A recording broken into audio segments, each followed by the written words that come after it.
Part 3. Burning bright. Lights flicked on and house doors opened all down the street to watch the carnival set up. Montag and Beatty stared, one with dry satisfaction, the other with disbelief, at the house before them, this main ring in which torches would be juggled and fire eaten. "Well," said Beatty, "now you did it. Old Montag wanted to fly near the sun, and now he's burnt his damn wings. He wonders why. Didn't I hint enough when I sent the hound around to your place?" Montag's face was entirely numb and featureless. He felt his head turn like a stone carving to the dark place next door, set in its bright border of flowers. Beatty snorted. "Oh, no. You weren't fooled by that little idiot's routine, now were you? Flowers, butterflies, leaves, sunsets. Oh, hell, it's all in our file. I'll be damned. I've hit the bullseye. Look at the sick look on your face. A few grass blades in the quarters of the moon. What trash. What good did she ever do with all that?" Just in case this wasn't clear, they're talking about Clarice, right, at that part. Like, the she is Clarice. When Montag looks next door, he's thinking about Clarice, and Beatty is, like, trying to talk trash about her as if she wasn't, like, awesome, as if she was just, like, stupid and dumb rather than curious and life-changing. So that's what we're talking about. Montag sat in the cold fender of the Dragon, moving his head half an inch to the left, half an inch to the right, left, right, left, right. She saw everything. She didn't do anything to anyone. She just let them alone. Alone? Hell, she chewed around you, didn't she? One of those damn do-gooders with their shocked, holier-than-thou silences, their one talent, making others feel guilty. Goddamn, they rise like the moonlight sun to sweat you in your bed. The front door opened. Mildred came down the steps, running, one suitcase held with a dreamlike, clenching rigidity in her fist as the Beetle taxi hissed to the curb. "Mildred!" She ran past with her body stiff, her face floured with powder, her mouth gone without lipstick. "Mildred, you didn't put in the alarm!" She shoved the valise in the waiting Beetle, climbed in, and sat mumbling, poor family, oh, everything gone, everything gone." She's talking about her virtual family, just to be clear. Beatty grabbed Montag's shoulder as the Beetle blasted away and hit 70 miles an hour far down the street, gone. There was a crash like the falling parts of a dream fashioned out of work glass, mirrors, and crystal prisms. Montag drifted about as if still another incomprehensible storm had turned him, to see stonemen in black wielding axes, shattering window panes to provide cross ventilation. The brush of a death's head moth against a cold black screen. "Montag, this is Faber. Do you hear me? What's happening?" "This is happening to me," said Montag. "What a dreadful surprise," said Beatty, "for everyone nowadays knows, absolutely is certain, that nothing will ever happen to me. Others die, I go on. There are no consequences and no responsibilities, except that there are. But let's not talk about them, eh? By the time the consequences catch up with you, it's too late, isn't it, Montag?" "Montag, can you get away? Run?" asked Faber. Montag walked, but did not feel his feet touch the cement and then the night grasses. Beatty flicked his igniter nearby, and a small orange flame drew his fascinated gaze. What is there about flower that's so lovely? No matter what age we are, what draws us to it? Beatty blew out the flame and lit it again. It's perpetual motion, the thing man wanted to invent but never did, or almost perpetual motion. If you let it go on and burn our lifetimes out, what is fire? It's a mystery. Scientists give us gobbledygook about friction and molecules, but they don't really know. Its real beauty is that it destroys responsibility and consequences. A problem gets too burdensome? Then into the furnace with it. Now, Montag, you are a burden, and fire will lift you off my shoulders, clean, quick, sure, nothing to rot later. Antibiotic, anesthetic, practical. There is a piece of me that understands what he's saying here. Right? I think there's a piece of all of us that understands that, like, responsibility can be hard. Consequences can be painful. And sometimes I wish that I could get rid of those things. And yet, would my life really be better? Would my life really be full of more meaning if I got rid of those things? I don't actually think so. All right, I think that we need responsibility. I think that we need consequences. I think that these things help us, like, be and grow. And yeah, fantastic. Montag stood looking in now at this queer house, made strange by the hour of the night, by murmuring neighbor voices, by littered glass, and there on the floor, their covers torn off and spilled out like swan feathers, the incredible books that looked so silly and really not worth bothering with, for these were nothing but black type and yellowed paper and raveled binding. Mildred, of course. She must have watched him hide the books in the garden and brought them back in. Mildred. I want you to do this job all by your lonesome, Montag. Not with kerosene and a match, but piecework, with a flamethrower. Your house, your cleanup. Montag, can't you run? Get away? No, cried Montag helplessly. The hound, because of the hound. Faber heard, and Beatty, thinking it was meant for him, heard, yes, the hound's somewhere about the neighborhood, so don't try anything. Ready? Ready. Montag snapped the safety catch on the flamethrower. Fire! A great nuzzling gout of fire leapt out to lap the books and knock them against the wall. He stepped into the bedroom and fired twice at the twin beds, went up in a great simmering whisper, with more heat and passion and light than he would have supposed them to contain. He burnt the bedroom walls and the cosmetics chest because he wanted to change everything, the chairs, the tables, and in the dining room, the silverware and plastic dishes, everything that showed that he had lived here in this empty house with a strange woman who would forget him tomorrow, who had gone and quite forgotten him already, listening to her seashell radio pour in on her and in as she rode across town alone. Wow, that was a struggle. And as before, it was good to burn. He felt himself gush out in the fire, snatch, rend, rip in half with flame, and put away the senseless problem. If there was no solution, well, then there was no problem either. Fire was best for everything. The books, Montag! The books leapt and danced like roasted birds, their wings ablaze with red and yellow feathers. And then he came to the parlor where the great idiot monsters lay asleep with their white thoughts and their snowy dreams, and he shot a bolt of each at the 3 blank walls, and the vacuum hissed out at him. The emptiness made an even emptier whistle, a senseless scream. He tried to think about the vacuum upon which the nothingness had performed, but he could not. He held his breath so the vacuum could not get into his lungs. He cut off its terrible emptiness, drew back, and gave the entire room a gift of one huge, bright yellow flower of burning. The fireproof plastic sheath on everything was cut wide, and the house began to shudder with flame. When you're finished, said Beatty behind him, you're under arrest. The house fell in red coals and black ash. It bedded itself down in sleepy pink-gray cinders, and a smoke plume blew over it, rising and waving slowly back and forth in the sky. It was 3:30 in the morning. The crowd drew back into the houses. The great tents of the circus had slumped into charcoal and rubble, and the show was well over. Montag stood with a flamethrower in his limp hands, great islands of perspiration drenching his armpits, his face smeared with soot. The other firemen waited behind him in the darkness, their faces illuminated faintly by the smoldering fountain. Montag started to speak twice, and then finally managed to put his thoughts together. Was it my wife turned in the alarm? Beatty nodded. Well, her friends turned in an alarm earlier that I let ride. One way or the other, you'd have got it. It was pretty silly, quoting poetry around free and easy like that. It was an act of a silly damn snub. Give a man a few lines of verse and he thinks he's the lord of all creation. You think you can walk on water with your books? Well, the world can get by just fine without them. Look where they got you, in slime up to your lip.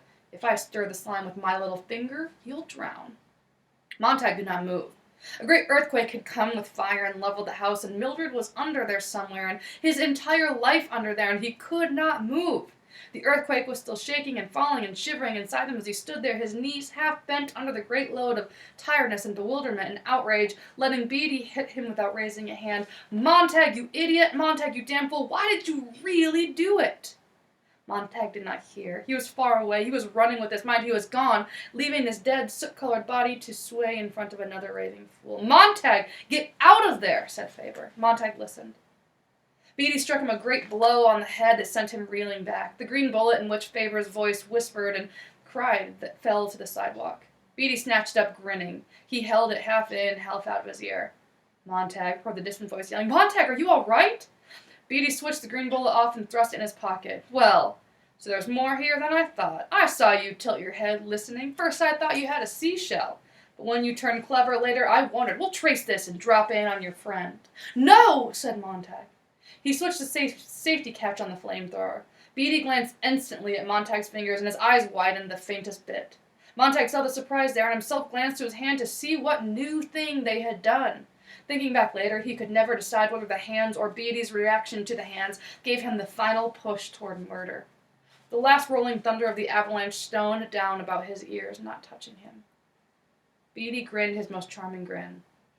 Well, that's one way to get an audience. Hold a gun on a man and force him to listen to your speech. Speech away. What'll it be this time? Why didn't you belt Shakespeare at me, you fumbling snob? There is no terror, Cassius. Pass me by as an idle wind, which I respect not. How's that? Go ahead, you second-hand literature. Pull the trigger. He took one step toward Montag. Montag only said, We never burned right. Hand it over, guy, said Beatty, with a fixed smile. And then he was a shrieking blaze, a jumping, sprawling, gibbering mannequin, no longer human or known, all writhing flame on the lawn as Montag shot one continuous pulse of liquid fire on him. There was a hiss like a great mouthful of spittle banging a red-hot stove, a bumbling and frothing as if salt had been poured over a monstrous black snail to cause a terrible liquefaction and a boiling over of yellow foam. Montag shut his eyes, shouted, and fought to get his hands at his ears to clamp and to cut away the sound. Beatty flopped over and over and over, and at last twisted in on himself like a charred wax doll and lay silent. And this is awful, and an awful way to die, and I am so sad. The other two firemen did not move. Montag kept his sickness down long enough to aim the flamethrower. "Turn around!" They turned, their faces like blanched meat, steaming sweat. He beat their heads, knocking off their helmets and bringing them down on themselves. They fell and lay without moving, the blowing of a single autumn leaf. He turned, and the mechanical hound was there.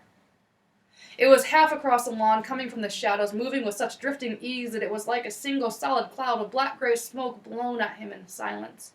It made a single last leap into the air, coming down at Montag from a good 3 feet over his head, its spider legs reaching the croquet needle, snapping out in its single angry tooth. Montag caught it with a bloom of fire, a single wondrous blossom that curled in petals of yellow and blue and orange about the metal dog, clad it in a new covering as it slammed into Montag and threw him 10 feet back against the bole of a tree, taking the flame gun with him. He felt it scrabble and seize his leg and stab the needle in for a moment before the fire snapped the hound up in the air, burst its metal bones at the joints, and blew out its interior in a single flushing of red color like a skyrocket fastened to the street. Montag lay watching the dead alive thing fiddle the air and die. Even now it seemed to want to get back at him and finish the injection which was now working through the flesh of his leg. He felt all of the mingled relief and horror at having pulled back only in time just to have his knee slammed by the fender of a car hurling by at 90 miles an hour. He was afraid to get up, afraid he might not be able to gain his feet at all with an anesthetized leg, a numbness in a numbness hollowed into a numbness. And now? The street empty, the house burnt like an ancient bit of stage scenery, the other homes dark, the hound here, Beatty there, the 3 other firemen another place, and the salamander. He glanced at the immense engine. That would have to go, too. Well, he thought, let's see how badly off you are. On your feet now. Easy, easy. There. He stood, and he had only one leg. The other was like a chunk of burnt pine log he was carrying along as penance for some obscure sin. When he put his weight on it, a shower of silver needles gushed up the length of the calf and went up into the knee. He wept, come on, come on, come on, you can't stay here. A few house lights were going on again down the street, whether from the incidents just past or because of the abnormal silence following the fight, Montag did not know. He hobbled around the ruin, seizing at his bag leg whenever it lagged, talking and whimpering and shouting directions at it and cursing it and pleading it with it to work for him now when it was vital. He heard a number of people crying out in the darkness and shouting. He reached the back yard in the alley. Beatty, he thought, you're not a problem now. You always said, don't face a problem, burn it. Well, now I've done both. Goodbye, Captain. And he stumbled along the alley in the dark. A shotgun blast went off in his leg every time he put it down, and he thought, you're a fool, a damn fool, an awful fool, an idiot, an awful idiot, a damn idiot, a fool, a damn fool. Look at the mess, and where's the mop? Look at the mess, and what do you do? Pride, damn it, and temper, and you've junked it all. At the very start, you vomit on everyone and on yourself. But everything at once, but everything on top of the other. Beatty, the women, Mildred, Clarice, everything. No excuse, though, no excuse. A fool, damn fool. Go give yourself up. No, we'll save what we can. We'll do what we can, what there is left to do. If we have to burn, let's take a few more with us. Here! He remembered the books and turned back, just on the off chance. He found a few books where he had left them, near the garden fence. Mildred, God bless her, had missed a few. 4 books still lay hidden where he had put them. Voices were wailing in the night, and flashbeams swirled about. Other salamanders were roaring their engines far away, and police sirens were cutting their way across town with their sirens. Montag took the 4 remaining books and hopped his way down the alley, and suddenly fell as if his head had been cut off and only his body lay there. Something inside had jerked him to a halt and flopped him down. He lay where he had fallen and sobbed, his legs folded, his face pressed blindly to the gravel. Beatty wanted to die. In the middle of the crying, Montag knew it for the truth. Beatty had wanted to die. He had just stood there, not really trying to save himself, just stood there, joking, needling, thought Montag. And the thought was enough to stifle his sobbing and let him pause for air. How strange. Strange to want to die so much that you let a man walk around armed, and then instead of shutting him up and staying alive, you go on yelling at people and making fun of them until you get them mad, and then, in the distance, running feet. Montag sat up. Let's get out of here. Come on, get up, you can't just sit. But he was still crying, and that had to be finished. It was going away now. He hadn't wanted to kill anyone, not even Beatty. His flesh gripped him and shrank as if it had been plunged into acid. He gagged. He saw Beatty, a torch not moving, fluttering out on the grass. He bit at his knuckles. I'm sorry, oh God, sorry. He tried to piece it all together to go back to the normal pattern of life for a few short days ago, before the sieve and the sand, denim centrifuge, moth voices, fireflies, the alarms, and excursion. Too much for a few short days, too much indeed for a lifetime. Feet ran into the far end of the alley. Get up, he told himself. Damn it, get up, he said to the leg, and stood. The pains were spikes driven in the kneecap, and then only darning needles, and then only common ordinary safety pins, and after he had shagged along 50 more hops and jumps, filling his hand with slivers from the board fence, the prickling was like someone blowing a spray of scalding water on that leg. And the leg was at last his own leg again. He had been afraid that running might break the loose ankle. Now, sucking all the night into his open mouth and blowing it out pale, with all the blackness left heavily inside himself, he set out in a steady, jogging pace. He carried the books in his hands. He thought of Faber. Faber was back there in the steaming lump of tar that had no name or identity now. He had burnt Faber, too. He felt so suddenly shocked by this that he felt Faber was really dead, baked like a roach in that small green capsule, shoved and lost in the pocket of a man who was now nothing but a framed skeleton strung with asphalt tendons. You must remember, burn them or they'll burn you, he thought. Right now it's as simple as that. He searched his pockets, the money was there, and in his other pocket he found the usual seashell upon which the city was talking to itself in the cold black morning. Police alert. Wanted. Fugitive in the city. Has committed murder and crimes against the state. Name? Guy Montag. Occupation? Fireman. Last seen? He ran steadily for 6 blocks in the alley, and then the alley opened out into a wide, empty thoroughfare 10 lanes wide. It seemed like a boatless river frozen there in the raw light of the high white arc lamps. You could drown trying to cross it. He felt it was too wide, it was too open. It was a vast stage without scenery, inviting him to run across, easily seen in the blazing illumination, easily caught, easily shot down. The seashell hummed in his ear. Watch for a man running. Watch for the running man. Watch for a man alone, on foot. Watch. Montag pulled back in the shadows. Directly ahead lay a gas station, a great chunk of porcelain snow shining there, and 2 silver beetles pulling in to fill up. Now he must be clean and presentable if he wished to walk, not run, stroll calmly across that wide boulevard. It would give him an extra margin of safety if he washed up and combed his hair before he went on his way to get... Where? Yes, he thought. Where am I running? Nowhere. There was nowhere to go, no friend to turn to, really. Except Faber. And then he realized that he was indeed running toward Faber's house instinctively. But Faber couldn't hide him. It would be suicide even to try. But he knew that he would go see Faber anyway for a few short minutes. Faber's would be the place where he might refuel his fast-draining belief in his own ability to survive. He just wanted to know that there was a man like Faber in the world. He wanted to see the man alive and not burned back there like a body shelled in another body. And some of the money must be left with Faber, of course, to be spent after Montag ran on his way. Perhaps he could make the open country and live on or near the rivers and near the highways and the fields and hills. A great whirling whisper made him look to the sky. The police helicopters were rising so far away that it seemed someone had blown the great head off a dry dandelion flower. 24 of them flurried, wavering, indecisive, 3 miles off, like butterflies puzzled by the autumn, and then they were plummeting down to land, one by one, here, there, softly kneading the streets, where, turned back to beetles, they shrieked along the boulevards, or as suddenly leapt back into the air, continuing their search. So apparently they have technology to have vehicles that are both helicopters and cars, which is cool. And here was the gas station, its attendants busy now with the customers. Approaching from the rear, Montag entered the men's washroom. Through the aluminum wall, he heard a radio voice saying, "War has been declared." The gas was being pumped outside. The men in the beetles were talking, and the attendants were talking about the engines, the gas, the money owed. Montag stood trying to make himself feel the shock of the quiet statement from the radio, but nothing would happen. The war would have to wait for him to come to it in his personal file, an hour, 2 hours from now. He washed his hands and face and toweled himself dry, making little sound. He came out of the washroom and shut the door carefully and walked into the darkness and at last stood again on the edge of the empty boulevard. There it lay, a game for him to win, a vast bowling alley in the cool morning. The boulevard was as clean as the surface of an arena 2 minutes before the appearance of certain unnamed victims and certain unknown killers. The air over and above the vast concrete river trembled with the warmth of Montag's body alone. It was incredible how he felt his temperature could cause the whole immediate world to vibrate. He was a phosphorescent target, he knew it, he felt it, and now he must begin his little walk. 3 blocks away, a few headlights glared. Montag drew a deep breath. His lungs were like burning brooms in his chest. His mouth was sucked dry from running. His throat tasted of bloody iron, and there was rusted steel in his feet. What about those lights there? Once you started walking, you'd have to gauge how fast those beetles could make it down here. Well, how far was it to the other curb? It seemed like 100 yards.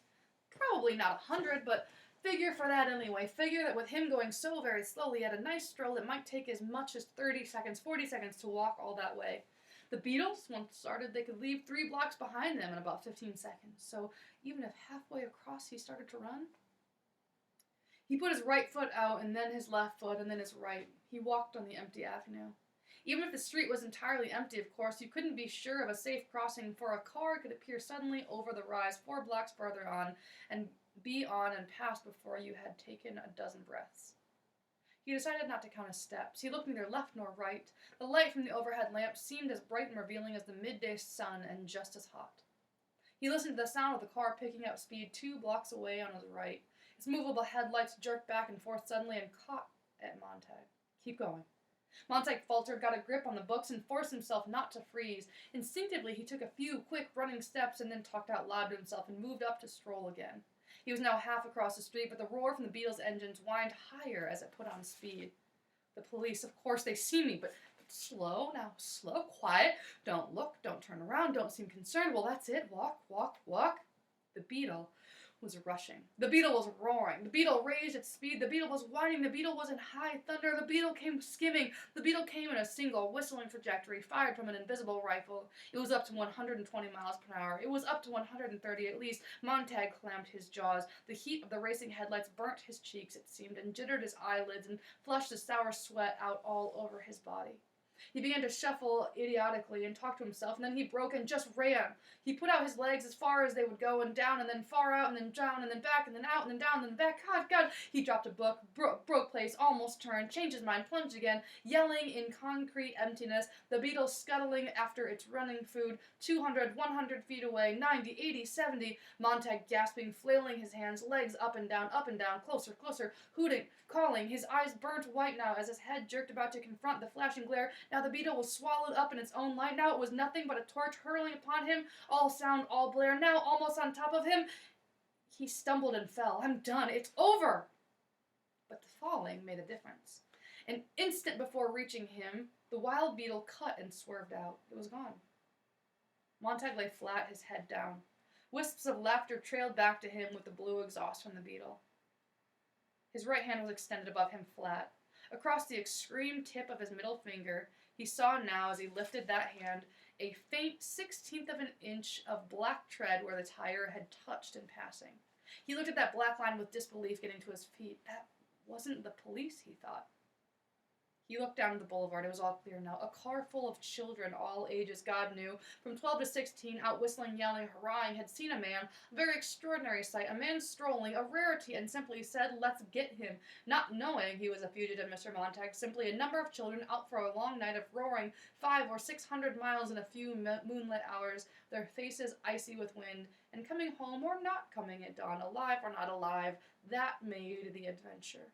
Remember that this is what people, and kids especially, do for fun. They'll just go rush around in their cars at like multiple 100 miles an hour, and if they see someone or something that they want to chase and hit, they do. Because in this world, your happiness is the only thing that matters. It doesn't matter if you hit another person, so like they didn't know who Montag was, they just were going to hit him because that seemed like fun to these little monsters. They would have killed me, thought Montag, swaying, the air still torn and stirring about him in dust, touching his bruised cheek. For no reason at all in the world, they would have killed me. He walked toward the far curb, telling each foot to go and keep going. Somehow he had picked up the spilled books. He didn't remember bending or touching them. He kept moving them from hand to hand as if they were a poker hand he could not figure. I wonder if they were the ones who killed Clarice. He stopped and his mind said it again very loud. I wonder if they were the ones who killed Clarice. He wanted to run after them, yelling. His eyes watered. The thing that had saved him was falling flat. The driver of that car, seeing Montag down, instinctively considered the probability that running over a body at such high speed might turn the car upside down and spill them out. If Montag had remained an upright target? Montag gasped. Far down the boulevard, 4 blocks away, the Beetle had slowed, spun about on 2 wheels, and was now racing back, slanting over on the wrong side of the street, picking up speed. Coming back for him, to be clear. But Montag was gone, hidden in the safety of the dark alley for which he had set out on a long journey, an hour, was it a minute ago? He stood shivering in the night, looking back out as the Beetle ran by and skidded back to the center of the avenue, swirling laughter in the air, all about it gone. Further on, as Montag moved in darkness, he could see the helicopters falling like the first flakes of snow in the long winter to come. The house was silent. Montag approached from the rear, creeping through a thick, night-moistened scent of daffodils and roses and wet grass. He touched the screen door and back, found it open, slipped in, moved across the porch, listening. Mrs. Black? Are you asleep in there? He thought. This isn't good, but your husband did it to others and never asked and never wondered and never worried. And now since you're a fireman's wife, it's your house and your turn for all the houses your husband burned and the people he hurt without thinking. The house did not reply. He hid the books in the kitchen and moved from the house again to the alley and looked back, and the house was still dark and quiet, sleeping. On his way across town, the helicopters fluttering like torn bits of paper in the sky, he phoned the alarm at a lonely phone booth outside a store that was closed for the night. Then he stood in the cold night air, waiting. In the distance, he heard the fire sirens start up and run, and the salamanders coming to burn Mr. Black's house while he was away at work, to make his wife stand shivering in the morning air, while the roof let go and dropped in upon the fire. But now she was still asleep. Good night, Mrs. Black, he thought. And I do not at all like what Montag is doing here, right? Like, he is doing to other people exactly what has been done to him. It's like when someone's mean to you and so you're mean to someone else. He has seen terrible things done, and now he is choosing to do them to the people. People who are close to, like, those who did it.